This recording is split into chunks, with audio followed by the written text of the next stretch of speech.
Finger licking good for you. Sure am. And I just hate to tell you, girl, this shit gonna be good as hell. I'm just gonna put it out there just like I'm feeling it. It's the facts of life right now. It's just the facts of life, okay? All right, guys, we are going to start our slow cooker ribs.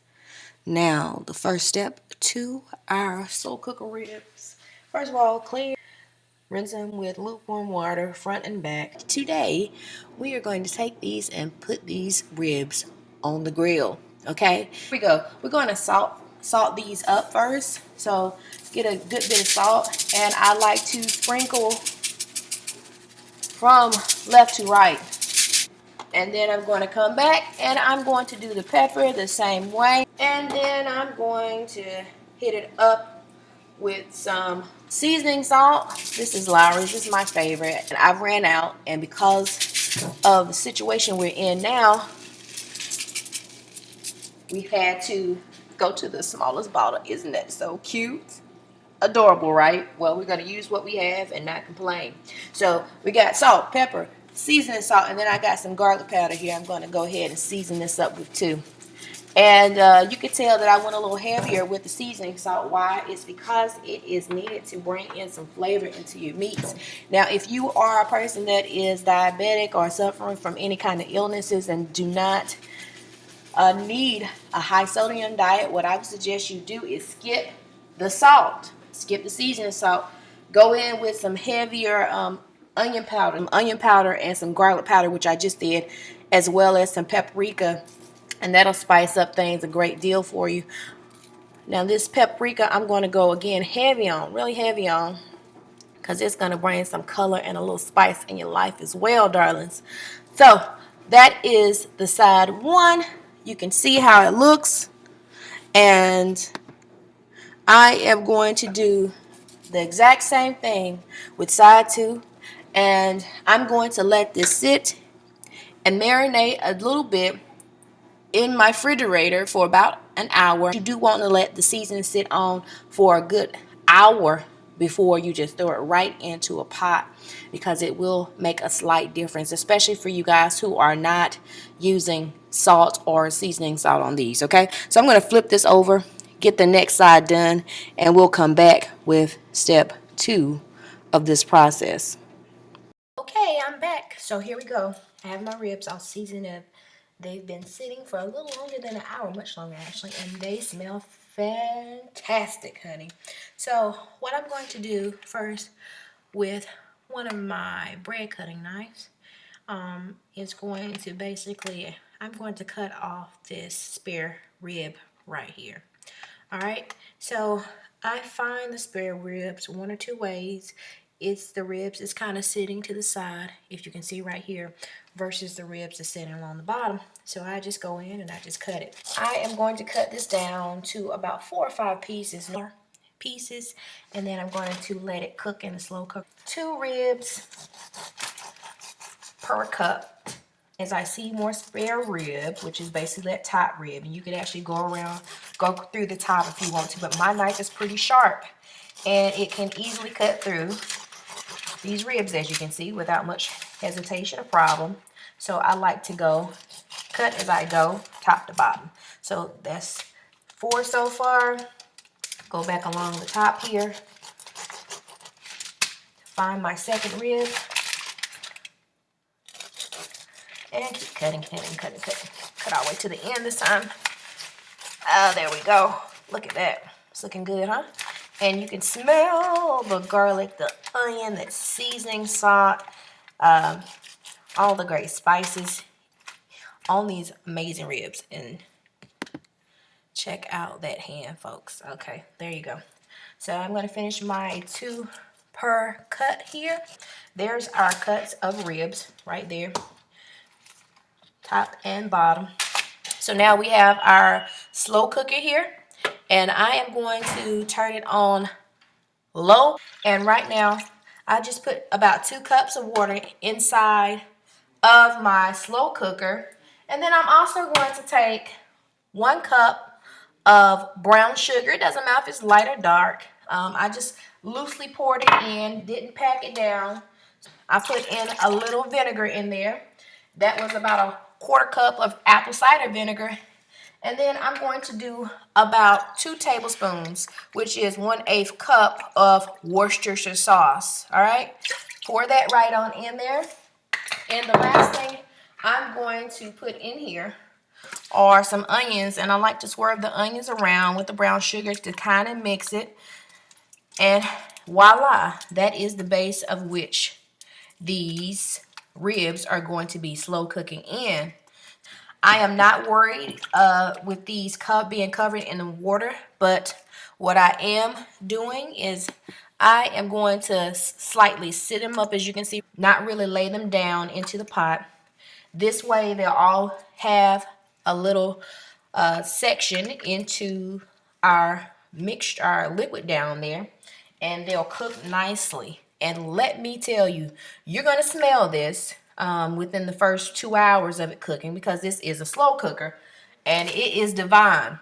So I got all my ribs in here. They're a little packed tight and I'm not worried about them.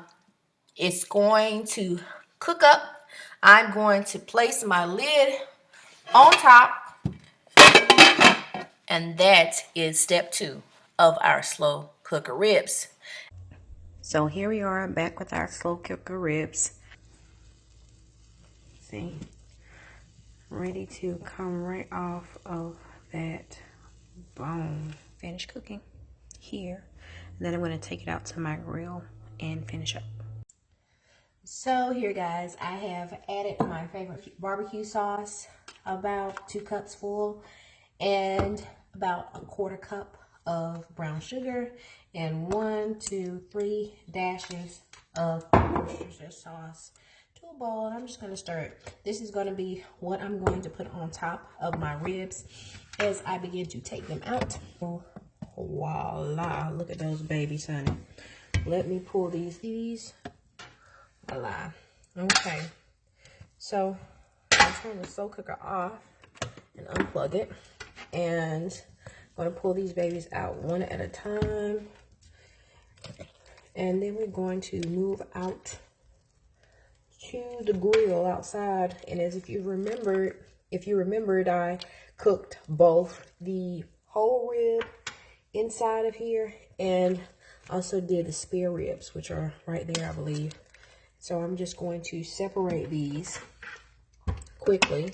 I'm going to leave the spare rib in here because I have a plan for those for later on. And look at those. You can already see they're coming off the bone. It's not even a question of if they are coming off the bone. Put that in here because I'm going to have something else going on for those 3 spare ribs. I'm going to put it lid back on them and just let them chill.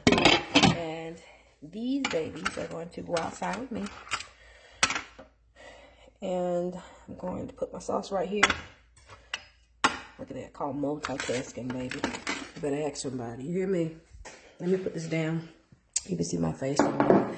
But at this point, you could just throw the barbecue sauce on them, just like so, and eat them at your own discretion, honey.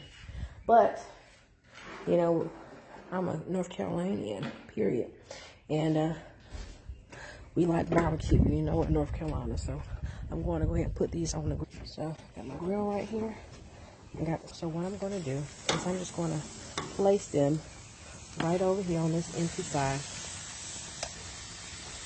So I'm just going to put this right over here. Give everybody a little space. Oh, look at that. The bone just fell off. Lord of mercy. You know these ribs ready, honey. These ribs are ready. Let's not even talk about it. Let's just get this going so we can get to eating, because that's my favorite part. That's why it's called the time to eat, honey. It's my favorite time of the day. Okay, so I'm going to place those right. Okay, so I'm going to place those right there, like so. Move my little bowl over here so you guys can get close to the action here. And I'm going to put my sauce right on each rib, like so. If it touches the foil, it'll be okay, honey. Nothing in this oven can be contaminated at this point. As long as it's on this fire, not too many things can live beyond 130. So we're going to let these marinate on the barbecue sauce for a few minutes. You can do both sides right away if you like, which I think I'm going to do today, because I'm ready to eat, to be honest, folks. I'm just ready to eat. I'm not even going to lie to you. I'm just going to go ahead and get both sides of this. Look at that. The bones are just falling off, folks. Do you see that? The bones are just falling off of these bad boys. Hey, Facebook, it's me again. I just wanted to show you guys what I'm working with over here. I got these brown sugar lemon salmon cooking on the cedar plank. I got those bag of mixed veggies and the red potatoes over here. I got some ribs and seasoned with salt, pepper, seasoning salt, some garlic powder, some onion powder, some paprika, and I let them cook in that slow cooker, normally on low, a whole rack for about 5 to 6 hours. It is amazing because the bones are just falling off, and from the moment that you open that lid, honey, only thing you can smell was the seasoning, and you were ready to eat. And you don't even have to put them on the grill, but you can already see why I want them on the grill. You see those grill marks, darling? That is important, girl. I'm from North Carolina, honey, all country, and I love to have some grilled food. My dad is so proud of me for being a griller, and right now I'm just lathering on some barbecue sauce, honey, to make it all nice and sticky, make it finger licking good for you. Sure am. Facts of life right now. It's just the facts of life, okay? This gonna be good. Them ribs, the salmon, that's what you call ready. Yeah, North Carolina in the house. You know what I'm talking about. So I'm gonna take these off. My salmon are almost ready. You see that bubbling on there? That's called the business, honey. That's that business. That's that business called we ready. You get what I'm saying? So I'm gonna finish lathering these bad boy ribs up with a little sauce. They're already done because, honey, the bones are falling off. There is proof in the bones. Amen. Proof in the bones, baby. I'm gonna let them sit here and get me just a little bit of char on here. Just a little bit because my mouth already watering, you hear me? And I'm ready to eat. It's a fact. But right now, we about to tear up these red roasted potatoes. This nice brown sugar lemon salmon on the cedar plank. And these here ribs, honey. We about to see what it do. You get me? All right. All right, listen, y'all. Y'all be corona safe. Stay easy. Stay clean. And I hope you guys and your families are blessed. All right. Talk to y'all later. Bye.